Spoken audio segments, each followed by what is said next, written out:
Hello, my dear friends. As a part of the continuation of the endocrinology series, in this session, I will be discussing this very important topic, that is Addison's disease. So, first of all, you need to understand what exactly you mean by this word, the Addison's. So, if you take the definition, it is the disorder which is characterized by adrenocortical insufficiency.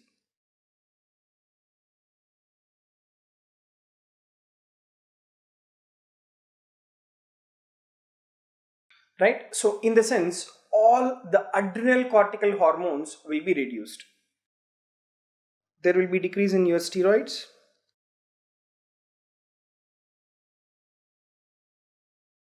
There will be decrease in your mineralocorticoids.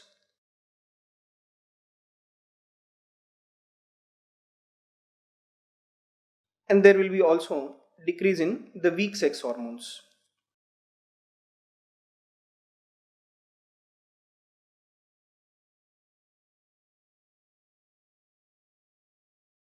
So that is what will happen in the Addison's, which is nothing but your adrenocortical insufficiency. Now this adrenocortical insufficiency, it is of two types. One, we have primary adrenocortical insufficiency, and second, we have secondary adrenocortical insufficiency, and we also have what is called tertiary adrenocortical insufficiency. Now, what is this primary, secondary and tertiary adrenocortical insufficiency? Let me explain you in detail. So for that you need to understand the regulation of secretion of the adrenal cortical hormones. So we have the hypothalamus. Hypothalamus, it will secrete cortisol releasing hormone. Now this cortisol releasing hormone will go and act on the anterior pituitary. So anterior pituitary gland, in response to that, it will produce the ACTH, adrenocorticotrophic hormone.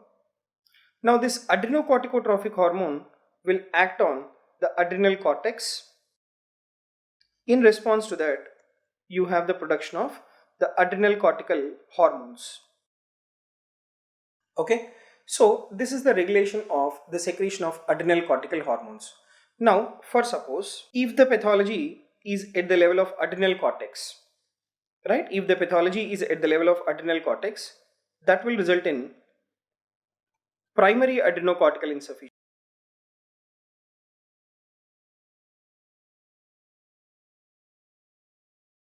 Right?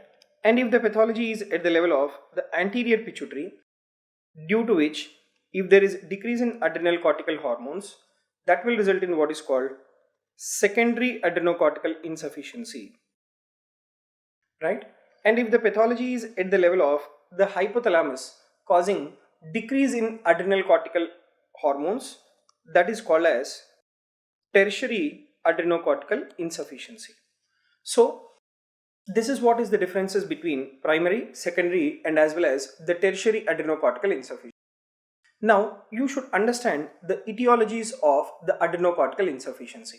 Like for example, you see a multiple choice question. The question is, what is the most common cause of adrenal insufficiency in India? The options are autoimmune, surgery, steroid withdrawal, tuberculosis. Remember, in India, the most common cause of the adrenal insufficiency is nothing but your tuberculosis. Right? Tuberculosis. One important terminology you should understand out of these three, primary, secondary and as well as tertiary, is that when do we use this term Addison's? We use the term Addison's mainly for primary adrenocortical insufficiency. Right? We use the term Addison's mainly for the primary adrenocortical insufficiency. So this is an important point that you need to remember. Right? Now, coming to the etiology, what we were discussing now. So the most common cause of the adrenal insufficiency in India, it is the tuberculosis. Followed by that, we have autoimmune conditions. Now, what is the most common cause for Addison's in Western countries? And what is the most common cause for Addison's in India? In India, it is tuberculosis. But if you take in Western countries,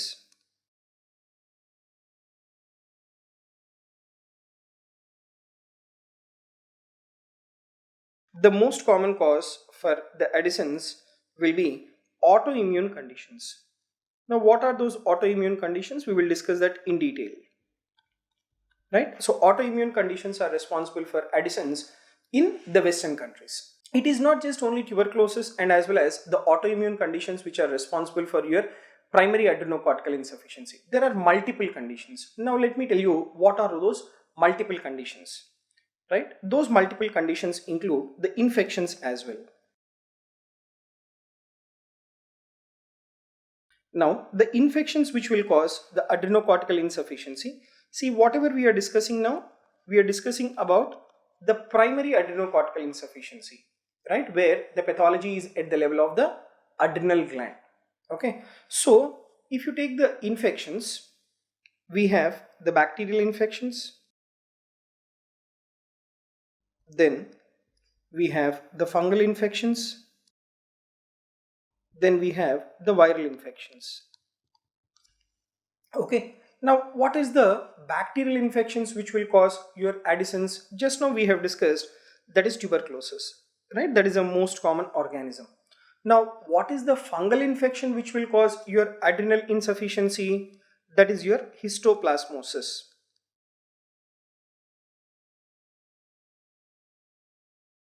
Right?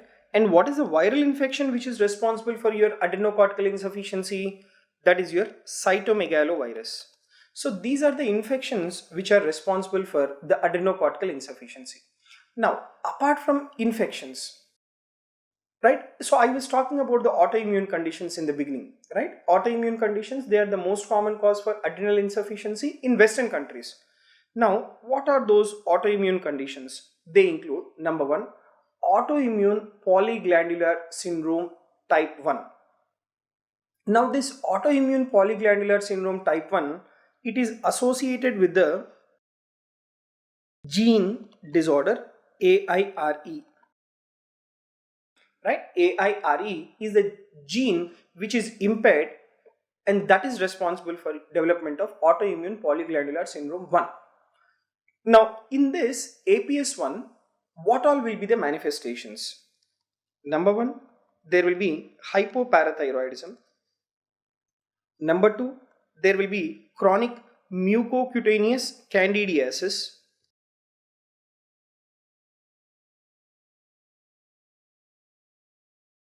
This candidiasis, it is nothing but the fungal infection and rarely lymphomas. So these are the components of autoimmune polyglandular syndrome type 1. Not only that, even your autoimmune polyglandular syndrome type 2, that is also associated with the development of your Addison's or primary adrenocortical insufficiency. So if you take autoimmune polyglandular syndrome type 2, it is associated with HLA-DR3 and as well as CTLA4. And what are the components in APS2? That includes hypothyroidism or hyperthyroidism, premature ovarian failure, type 1 diabetes mellitus, and then the pernicious anemia. So these are the components of the APS2. Now, followed by that, just now I was discussing about the infections which will cause the adrenocortical insufficiency, in which I have discussed about tuberculosis, fungal infections like histoplasmosis, viral infections like cytomegalovirus, and some other infections include HIV. Even HIV can also cause the adrenal insufficiency. Then the other fungal infections like cryptococcosis and as well as coccidioidomycosis.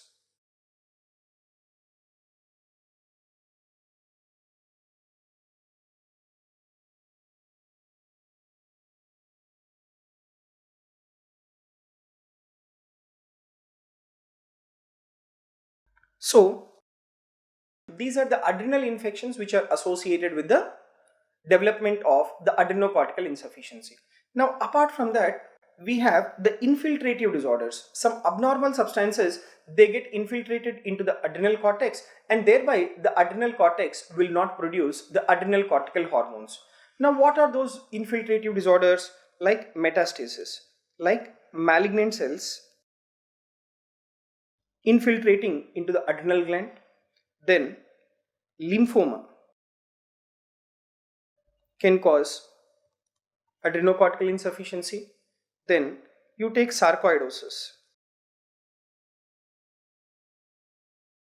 So, sarcoidosis is a clinical scenario where there is infiltration of non-caseating granulomatous material into the adrenal cortex, and that will result in the primary adrenocortical insufficiency or the Addison's. And the next one is amyloidosis. So, in case of amyloidosis, there is infiltration of abnormal protein into the adrenal gland. That will make the individual to land up in adrenocortical insufficiency. Then you take hemochromatosis. So, in case of hemochromatosis, what will happen is there is excessive infiltration of iron into the adrenal gland, and thereby that will make the individual to land up in adrenocortical insufficiency. So, these are the infiltrative pathologies which will cause the Addison's. Then followed by that, the adrenal hemorrhage. Adrenal hemorrhage will make the individual to land up in acute adrenal insufficiency, and this acute adrenal insufficiency is nothing but your adrenal crisis.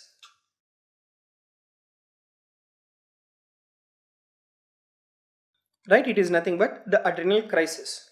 Now, in which clinical scenarios you will have this adrenal crisis or the adrenal hemorrhage?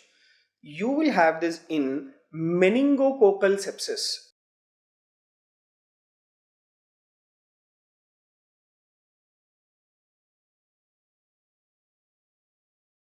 Right? You will have this in meningococcal sepsis.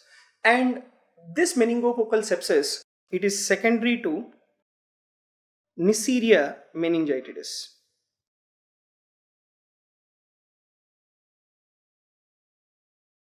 Right? It is secondary to Neisseria meningitidis. And what is the name of this particular syndrome? This is called as Waterhouse-Friderichsen syndrome.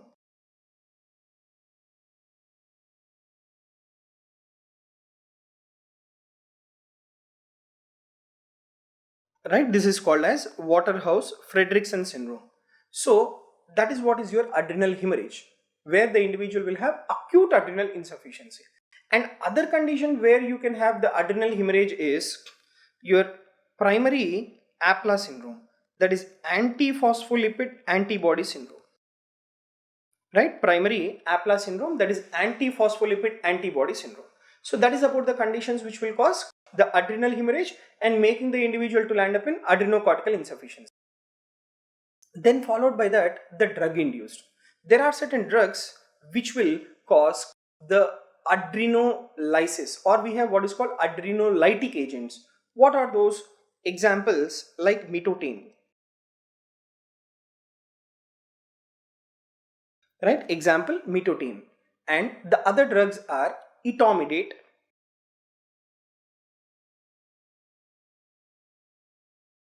then ketoconazole,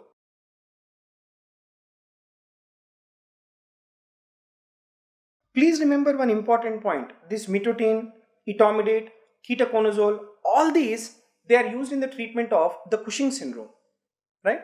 And the other drugs are aminoglutamide,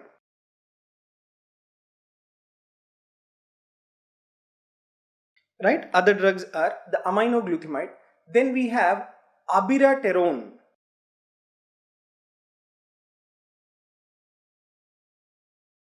Right? Another important drug is abiraterone, then suramin. So these are the drugs which can make the individual to land up in the adrenocortical insufficiency. Right?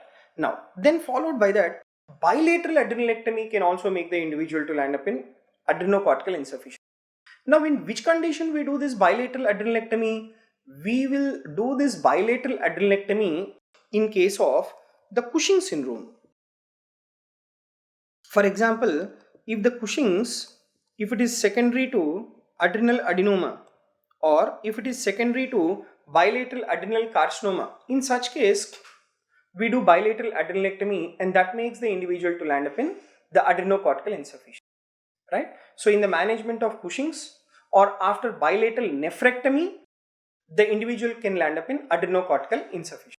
So until now, whatever we have discussed is only primary adrenocortical insufficiency. The pathology is directly within the adrenal gland, and the most common cause in India is tuberculosis, and the most common cause in Western countries is your autoimmune conditions.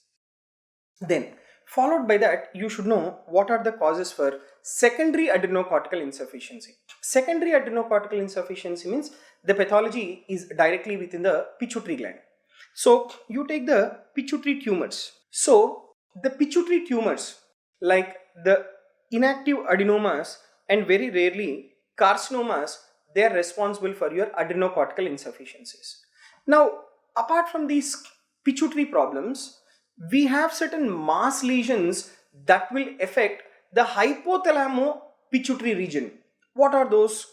Like craniopharyngioma, meningioma, ependymoma, and as well as metastasis. These are the mass lesions which affect the hypothalamic pituitary region, and because they affect the hypothalamic pituitary region, there is defect in the release of ACTH, and that makes the individual to land up in the secondary adrenocortical insufficiency. And the other etiology is pituitary irradiation. Like for example, there is pituitary tumor or like there is brain tumor. So in such case, when you are giving radiotherapy, this radiotherapy whichever is administering or whichever is being given to the pituitary tumor can make the individual to land up in hypopituitarism, and that makes the individual to land up in secondary adrenocortical insufficiency. And in pregnancy, we have an important condition called autoimmune hypophysitis. So autoimmune hypophysitis, it is a condition, it is often associated with pregnancy, and this may present with panhypopituitarism or isolated ACTH deficiency, right? It is associated with panhypopituitarism or isolated adrenocorticotrophic hormone deficiency. That is your autoimmune hypophysitis. And the other conditions which can cause secondary adrenocortical insufficiency is pituitary apoplexy or the pituitary hemorrhage, or it could be infarction of the large pituitary adenomas, like you take in case of Sheehan syndrome. See, in Sheehan's, what will happen? There is postpartum hypopituitarism.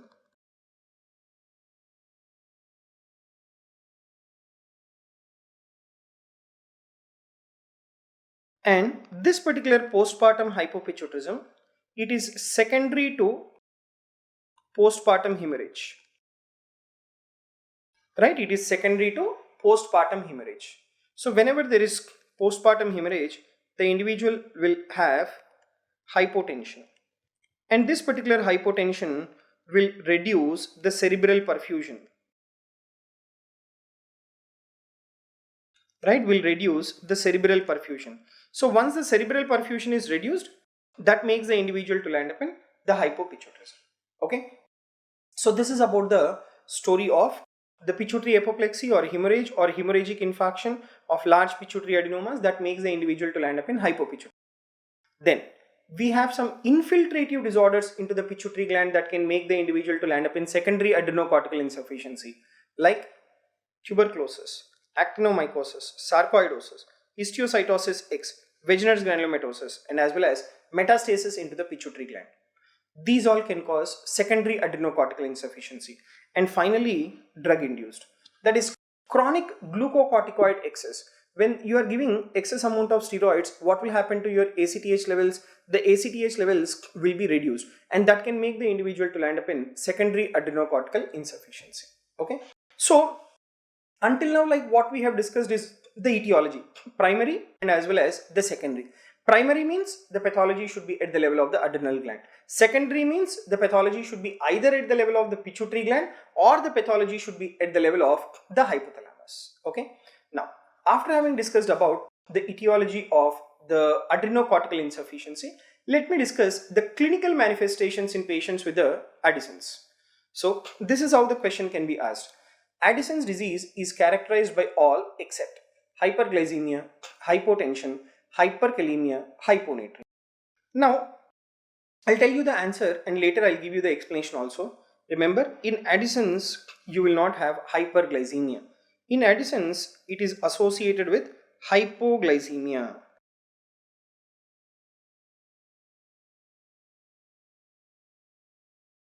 Right? It is associated with hypoglycemia. Now, let me discuss in detail about the clinical manifestations in Addison's.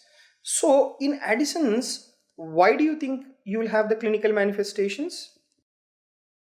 That is because of the following. Number one, because of decrease in steroid hormones. Right? And number two, the clinical manifestations could be because of decrease in the mineralocorticoids.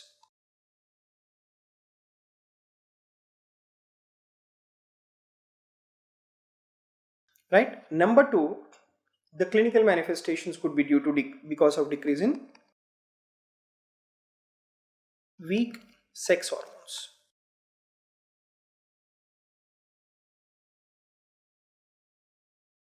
Okay. These are all the things which are responsible for clinical features in Addison's. Now first, let me discuss because of decrease in the steroids. So first, if you see the clinical manifestations because of decrease in steroids, please remember steroids are very important substances which are required for metabolism of your carbohydrates, metabolism of your lipids, and metabolism of the proteins. So if metabolism does not occur because of decrease in your steroids, there will be lack of energy. Right? There will be lack of energy. That is one important point. Number two, the individual can have the weight loss. Right? Number two, the individual can have the weight loss. Next, apart from that, because of lack of energy, the individual will have the generalized body pains, that is myalgia, and as well as the joint pains. Next, now the other important feature is fever. Because of decrease in glucocorticoids, the individual can have fever. Because glucocorticoids are the substances which will reduce the inflammatory substances in our body. They are your anti-inflammatory agents. Which one? The glucocorticoids. And if glucocorticoids are not there, there can be release of your inflammatory substances, or decrease in the inflammatory substances which are normally released will not be there, and that can make the individual to land up in fever.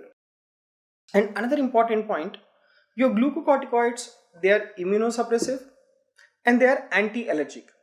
Immunosuppressive, that means what these glucocorticoids will do if they are present in the physiological levels, they will see that the lymphocytes, they are present in the normal quantities or adequate quantities. Now here glucocorticoids are not there, so immunosuppressive action will not be there. So what will happen to your lymphocytes? There will be lymphocytosis because of decrease in the steroids. Next, your glucocorticoids, they are your anti-allergic substances also. What are the cells of allergy? That is your eosinophils. So if glucocorticoids are there, what they will do is, glucocorticoids, they will reduce the number of the eosinophils.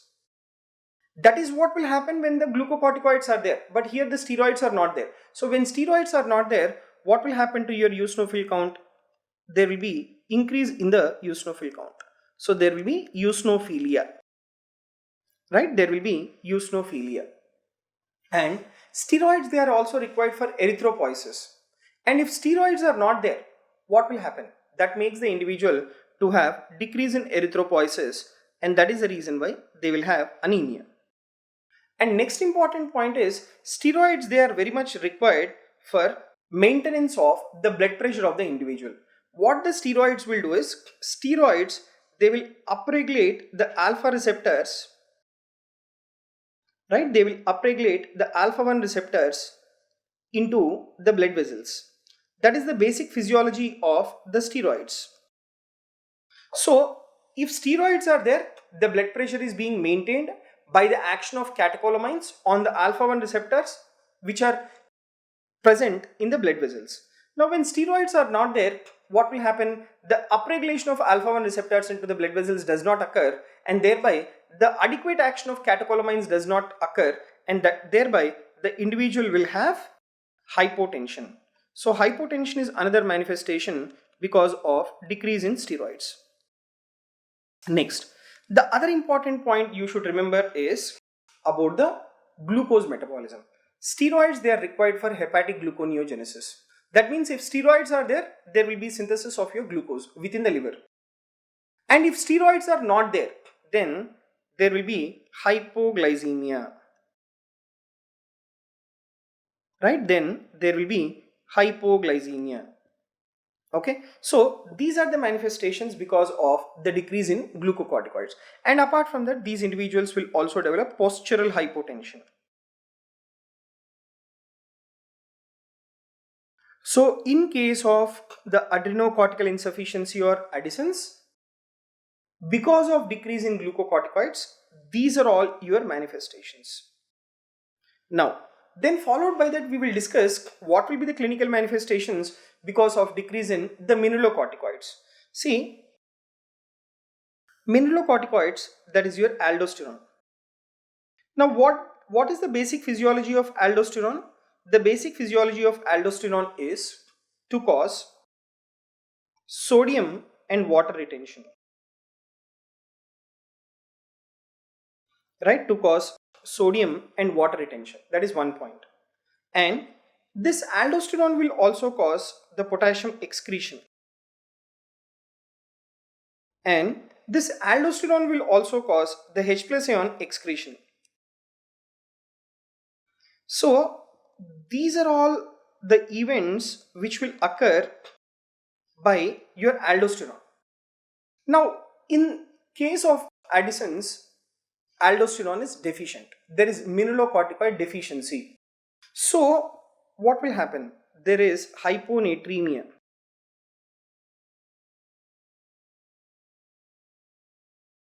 Right? There is hyponatremia. Okay? Because sodium retention does not occur. When there is hyponatremia, the individual will be craving for a substance which is rich in sodium. Now what are the food substances which are rich in sodium? That is salt. So the individual will have salt craving. And your water retention also does not occur because aldosterone is not there. So that will result in postural hypotension. Right? So what do you understand by this word postural hypotension? That is, whenever the individual moves from supine position to standing position,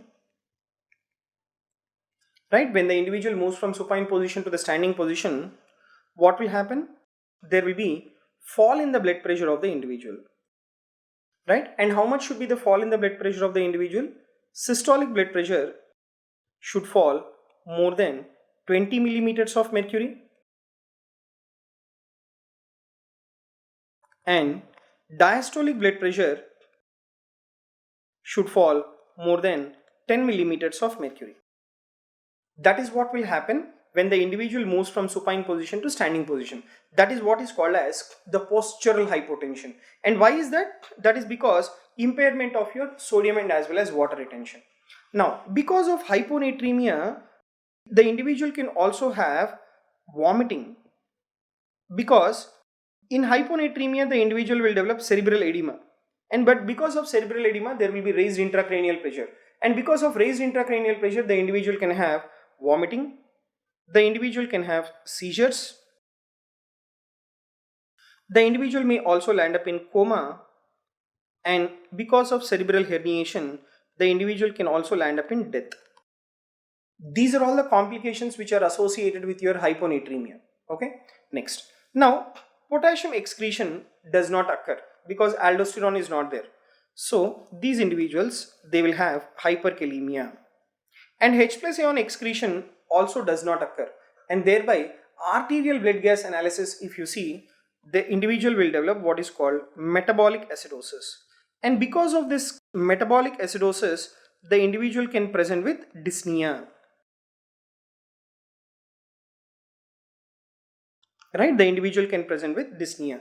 So these are the manifestations because of the aldosterone deficiency in case of the Addison's or adrenocortical insufficiency. Now, what is the third thing? That is the weak sex hormone deficiency. Let me explain you.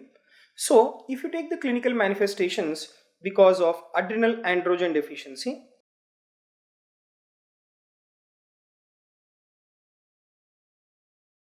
now what are the adrenal androgens? The adrenal androgens are dihydroxyepiandrosterone acetate or the androstenedione,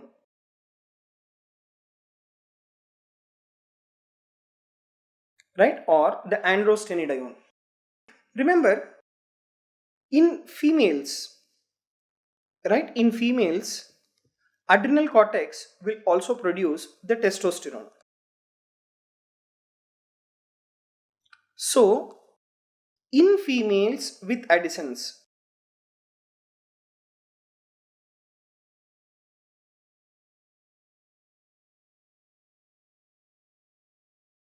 right? In females with Addison's, there will be decrease in your testosterone levels. So that is the reason why the individual will have lack of energy, right? Number two, the individual will have dry and itchy skin, right? Number three, the individual will have loss of libido because of decrease in testosterone, and there will be also loss of secondary sexual characters, that is loss of axillary and pubic hair.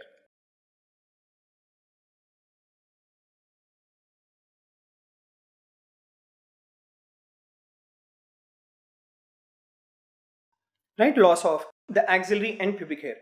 That is what you will have in Addison's. That is what you will have in Addison's. That is due to decrease in adrenal androgen deficiency in females. Apart from this, you have the dermatological manifestation or the skin manifestation which is different in primary adrenocortical insufficiency and secondary adrenocortical insufficiency. Now what is that? Let me explain you. You take in primary adrenocortical insufficiency. In primary adrenocortical insufficiency, the pathology is at the level of the adrenal gland. So what will happen to your ACTH levels? ACTH levels, they are increased because when the pathology is at the level of the gland, there is decrease in your steroid and cortisol levels and weak sex hormones. There will be inhibition of negative feedback mechanism at the level of the anterior pituitary, so ACTH level increases. Whereas you take in case of secondary adrenocortical insufficiency, the pathology is at the level of the anterior pituitary, so what will happen to your ACTH levels? The ACTH levels will be reduced. So now you see here, in case of primary, there is increase in ACTH levels. So what should happen to your MSH levels? There will be increase in melanocyte-stimulating hormone in primary. You take in secondary, as the ACTH levels are reduced, there will be decrease in your MSH levels also, right? There will be decrease in melanocyte-stimulating hormone levels also. So you take in primary now. In primary, what will happen is, because of increase in MSH, there will be hyperpigmentation.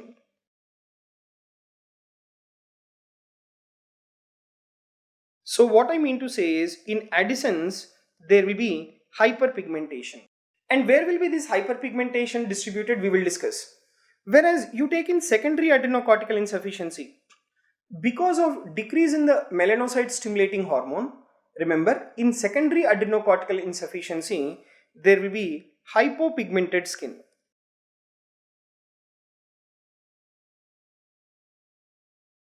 Right, there will be hypopigmented skin. And this particular hypopigmented skin, this is called as alabaster skin.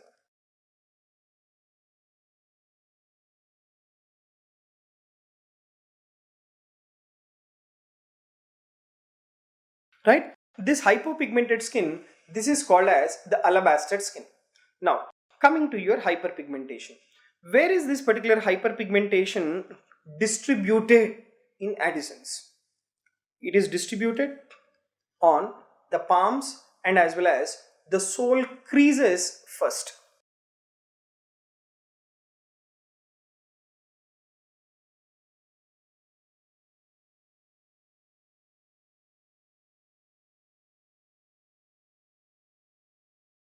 Right, they are distributed in the palm or sole creases first.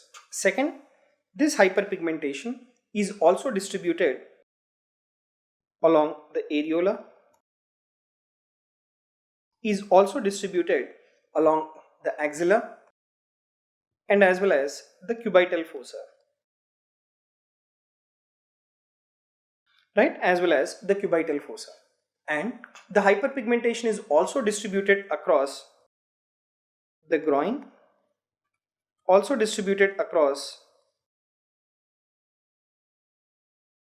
the oral mucosa and as well as the nails. Okay, so these are the anatomical areas where the hyperpigmentation is distributed in case of the Addison's. Now let me just show you the images also. Right, so you can make out here that in palmar creases you can make out the hyperpigmentation, and you can also make out over the dorsum of the foot. Right, hyperpigmentation over the dorsum of the foot. Right, and even in the nipple and areola region, and there can be patchy pigmentation over the oral mucosa. So this is what is the hyperpigmentation or hyperpigmented lesions you will have in Addison's. That is because of increase in melanocyte-stimulating hormone. Now you take some more differences between primary and as well as the secondary adrenocortical insufficiency. You take in case of the primary. In primary adrenocortical insufficiency, please remember there will be decrease in your steroids. Right? There will be decrease in mineralocorticoids.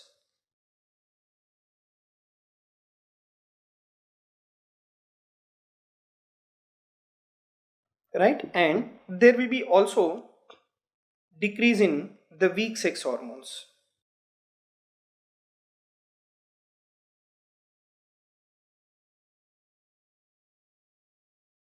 Whereas you take in case of the secondary adrenocortical insufficiency. In secondary adrenocortical insufficiency, please remember there is only glucocorticoid deficiency.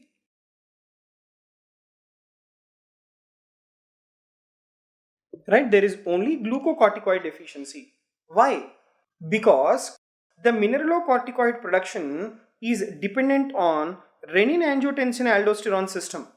The mineralocorticoid production is not dependent on the ACTH which is coming from anterior pituitary, and that is the reason why.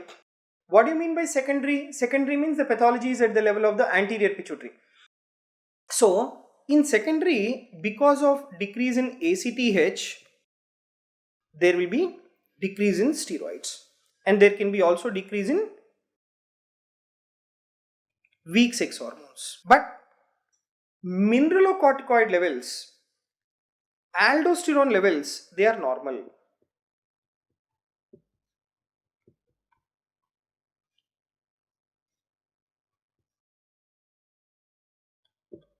Right, aldosterone levels, they are normal in case of the secondary adrenocortical insufficiency. Okay, so these are the differences between your primary and as well as the secondary adrenocortical insufficiency based on your hormonal levels. Now I'll just show you a question. Chronic adrenal insufficiency is characterized by all of the following except excess pigmentation, asthenia, weight gain, hypoglycemic episode. Remember, in case of what is chronic adrenal insufficiency, it is nothing but your Addison's. Right? We also have a terminology called acute adrenal insufficiency. We have discussed that in the etiology. And one of the cause for acute adrenal insufficiency was adrenal hemorrhage secondary to your meningococcal infection. That was your Waterhouse-Friderichsen syndrome, which I will discuss that again in detail. Okay.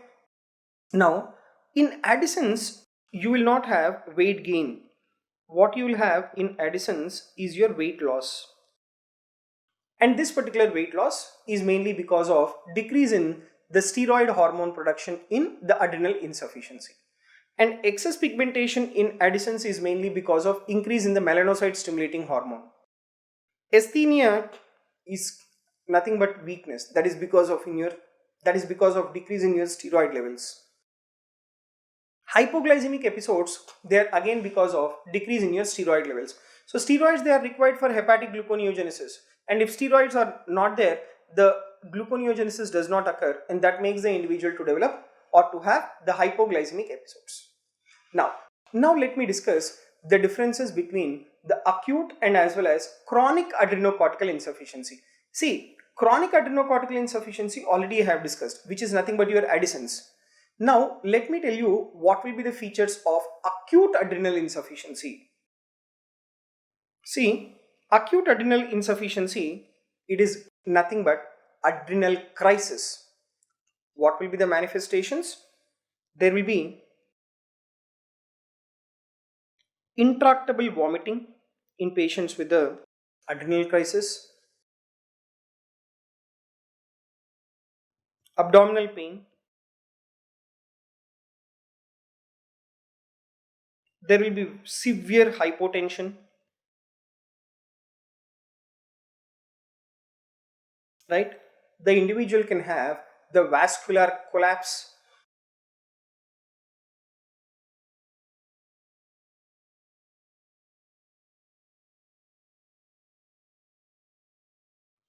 right? The individual can have the vascular collapse. The individual may land up in coma if the individual is not given corticosteroids in adequate time. That may make the individual to land up in death. These are the manifestations of the acute adrenal crisis. And one of the example of your acute adrenal crisis is your Waterhouse-Friderichsen syndrome. So Waterhouse-Friderichsen syndrome, it occurs as a result of massive adrenal hemorrhage.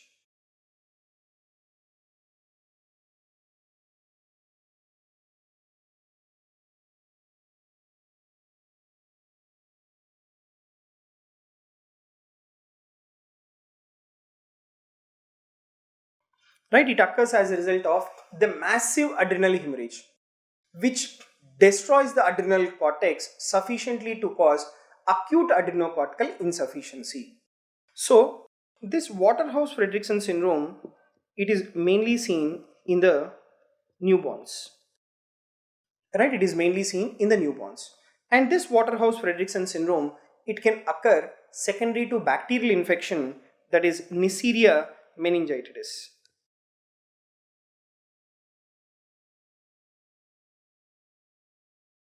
Right, that is Neisseria meningitis. And apart from Neisseria meningitis,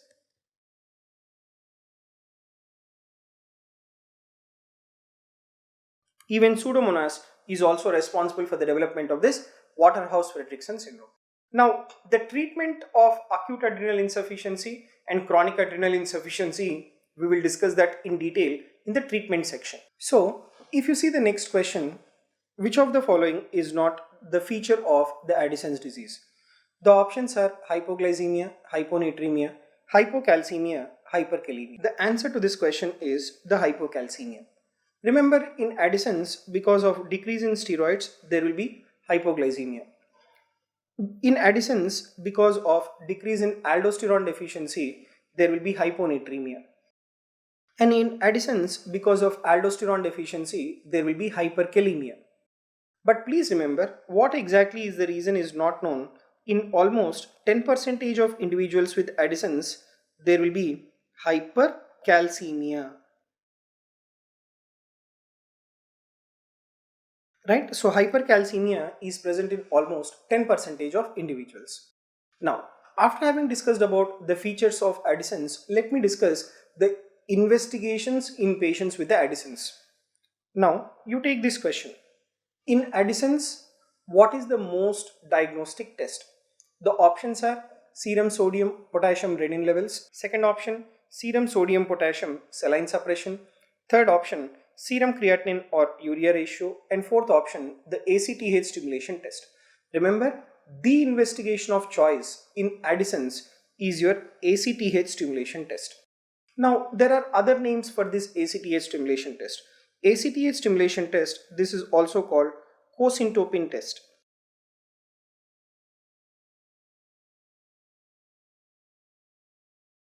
Right, this is also called cosyntopin test, or this is also called synactin test.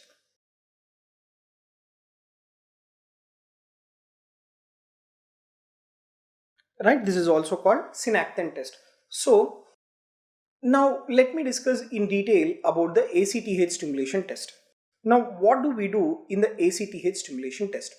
Now in ACTH stimulation test, please remember, we give an ACTH analog, and that particular ACTH analog is your cosyntopin.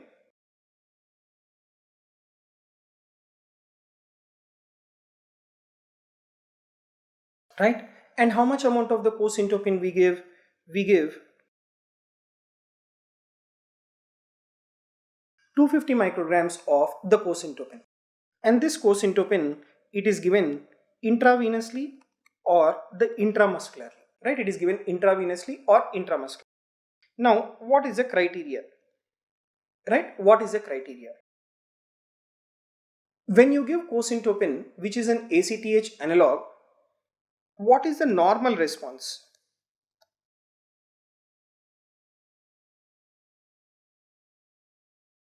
Normal response is that there should be increase in serum cortisol levels more than 500 nanomoles per liter.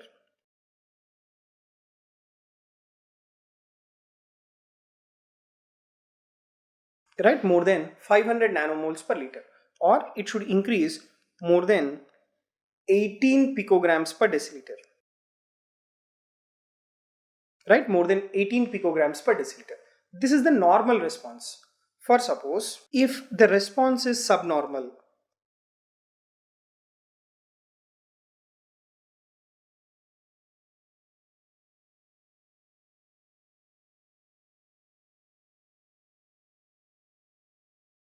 right, if the response is subnormal, then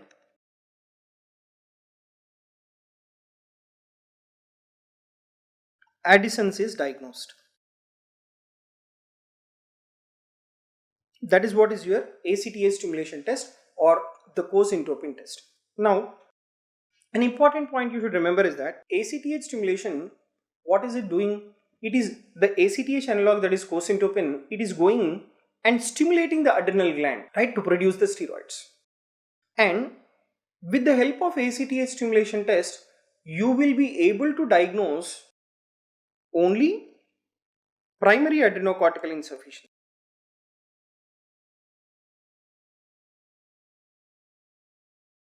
Right, you will be able to diagnose only primary adrenocortical insufficiency.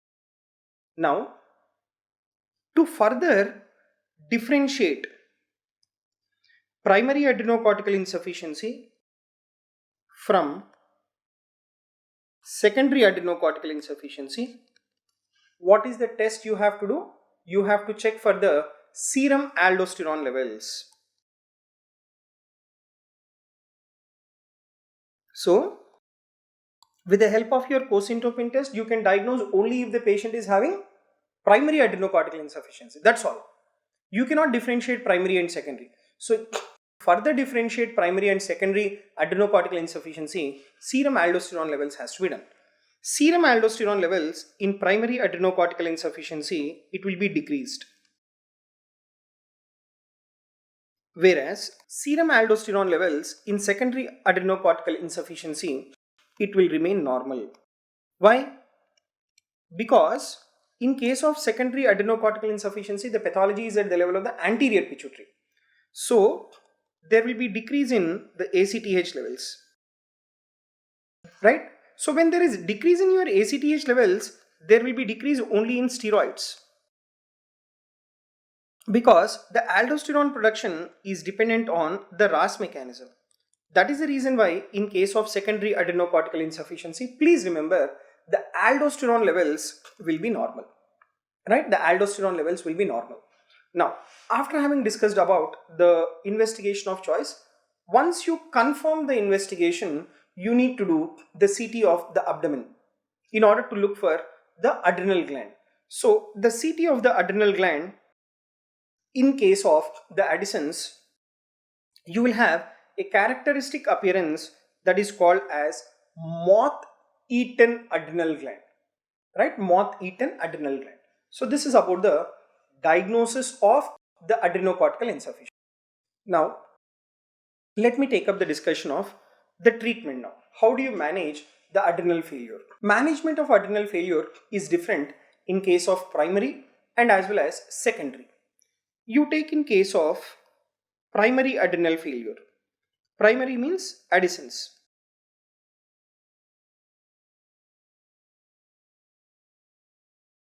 So in primary adrenal failure, both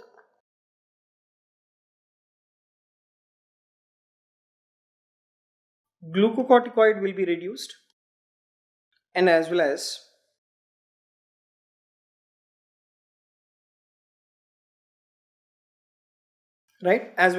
the aldosterone levels are also reduced. Both are reduced in case of the primary. So in case of the primary adrenocortical insufficiency, you have to give that particular drug which has the dual activity. It should have glucocorticoid activity, it should also have the aldosterone activity. So in primary adrenocortical insufficiency, the drug of choice is the hydrocortisone. Hydrocortisone, it has the glucocorticoid and as well as the mineralocorticoid activity. But before discussing chronic adrenal insufficiency, see, your Addison's is your chronic adrenal insufficiency. Before discussing Addison's, let me discuss the management of the adrenal crisis. See, acute adrenal crisis, this is a very important medical emergency. If you don't intervene immediately, the individual may land up in death. So this is an important medical emergency. So how will you treat now? Already I have said you that in adrenal crisis, the individual will have vascular collapse. The individual will have severe hypotension. So in adrenal crisis, you have to give IV fluids first, considering that the cardiac function is normal. And how much amount of the IV fluids has to be given? 1 liter of 0.9% normal saline has to be infused. A bolus has to be given within 30 to 60 minutes. Why? In order to improve the blood pressure. And along with that, you need to give hydrocortisone.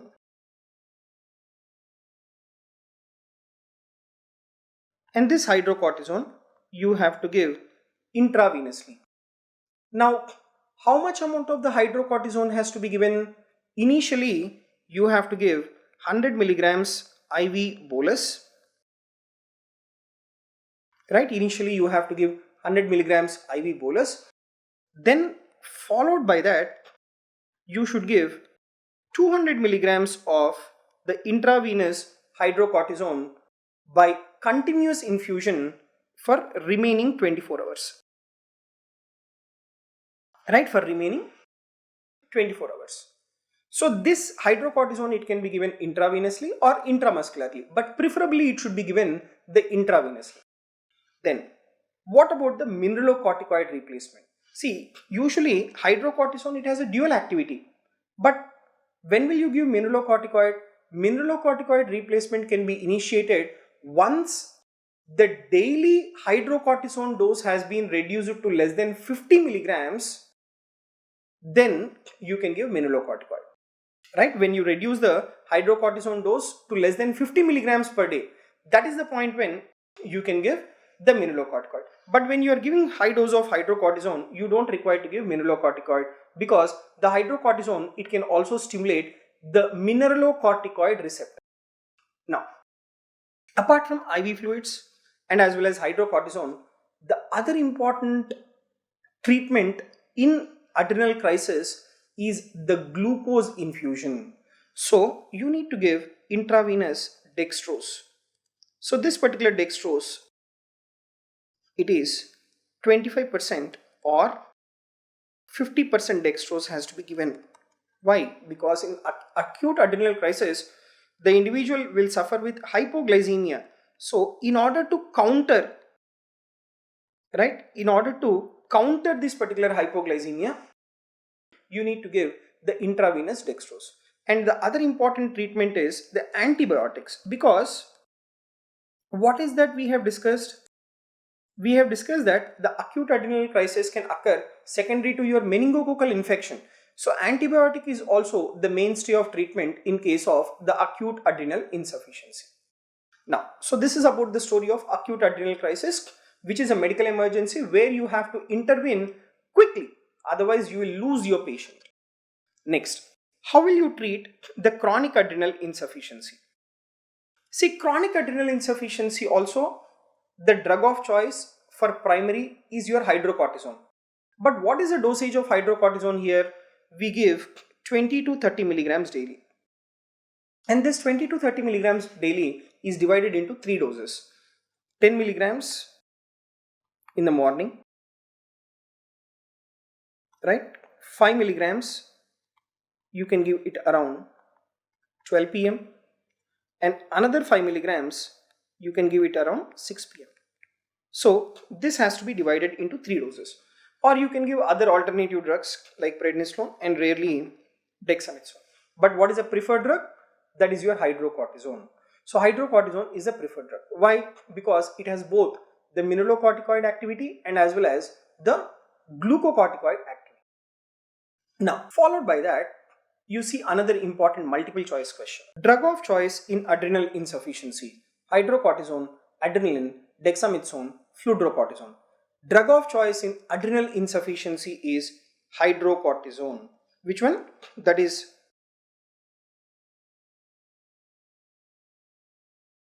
primary adrenocortical insufficiency. Now, we have some more questions like, what is the drug of choice in case of secondary adrenocortical insufficiency? In secondary adrenocortical insufficiency or tertiary adrenocortical insufficiency, the pathology is in the hypothalamus. In both of them, drug of choice is dexamethasone.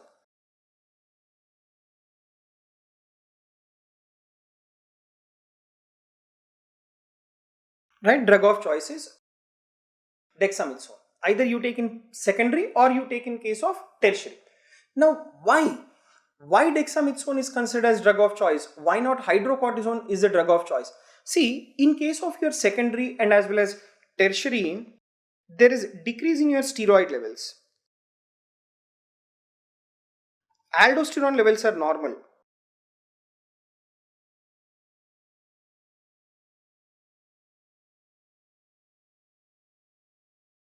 Right? Aldosterone levels are normal. So in secondary and as well as tertiary adrenocortical insufficiency, we want a steroid which has the high potency. And the steroid with high potency, that is your dexamethasone. Now I'll just show you a table with all the steroids, what is their duration of action, what is the glucocorticoid and mineralocorticoid activity, what is the potency. Let me just show you one table. See, this is one important table where you have all the steroids: hydrocortisone, cortisone, prednisolone, methylprednisolone, triamcinolone, right? Paramethasone, betamethasone and dexamethasone. Now, I'll just tell you 3 important points in this table.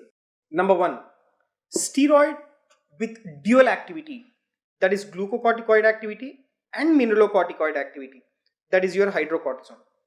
Right? G activity is your glucocorticoid activity, M activity is your mineralocorticoid activity. But if you take the potency wise, it is like around 20. Now, you take the potent steroid, long acting steroid, that is your dexamethasone. Dexamethasone, it has maximum glucocorticoid activity only. It has no mineralocorticoid activity. But potency wise, if you see, if you give 0.75 milligrams of dexamethasone, it has maximum steroid activity then compared to that of 20 milligrams of your hydrocortisone. So the one which is having the good potency is your dexamethasone, and another important drug, that is betamethasone. Even betamethasone also, you give 0.6 milligrams of betamethasone, it has a very good steroid activity. So these 3 points you should remember. The one with both glucocorticoid, mineralocorticoid activity, hydrocortisone. And the steroids with maximum potency, that is your betamethasone and as well as dexamethasone. And that is the reason why your dexamethasone is considered as the drug of choice in case of secondary and as well as the tertiary adrenocortical insufficiency. So you see these questions now. Maximum glucocorticoid activity, that is for dexamethasone. Maximum mineralocorticoid activity, that is for aldosterone. Steroid with both glucocorticoid and mineralocorticoid activity, that is hydrocortisone. And which is the least potent steroid? That is cortisone. And what is the most potent steroid? That is betamethasone. See, you should remember 2 points. Maximum glucocorticoid activity, dexamethasone. Most potent steroid, betamethasone. Sir, what is the difference? You take betamethasone, if you are giving 0.6 milligrams of betamethasone, you are having a glucocorticoid activity of 25. Right? You are having a glucocorticoid activity of 25. That is the reason why it is most potent. And the glucocorticoid, that is dexamethasone, if you are giving 0.75 milligrams, that is equally potent to that of the hydrocortisone. So that is the reason why your dexamethasone is considered to have maximum glucocorticoid activity. Right? Next. And the selective mineralocorticoid action with zero glucocorticoid action, that is seen with DOCA. Next. Selective glucocorticoid action with zero mineralocorticoid activity, that is methylprednisolone, triamcinolone, paramethasone, dexamethasone and betamethasone. And steroid with maximum topical activity, that is triamcinolone acetonide. So this is about some of the multiple choice questions related to your maximum glucocorticoid activity, most potent, least potent, selective mineralocorticoid, selective glucocorticoid activity. Now, let me just show you some questions. Description of the Waterhouse-Friderichsen syndrome. Adrenal hemorrhage post-malignancy, congenital adrenal deficiency, adrenal hemorrhage after meningococcal infection, and adrenal hemorrhage after steroid withdrawal. So, description of Waterhouse-Friderichsen syndrome is adrenal hemorrhage after meningococcal infection, that is Neisseria meningitidis. Right? So, that is about your Waterhouse-Friderichsen syndrome. So, you should know what is Addison's, which is nothing but primary adrenocortical insufficiency, and you should know what is secondary and tertiary adrenocortical insufficiency. And most common cause in India is tuberculosis, and most common cause in Western countries is the autoimmune conditions. Then you should know that clinical features could be due to decrease in steroids, mineralocorticoids, and as well as the weak sex hormones. And investigation of choice is the ACTH stimulation test. And drug of choice for primary is hydrocortisone. And drug of choice for secondary and tertiary is your dexamethasone. So with this, I will wind up this particular topic, Addison's disease. Thank you very much.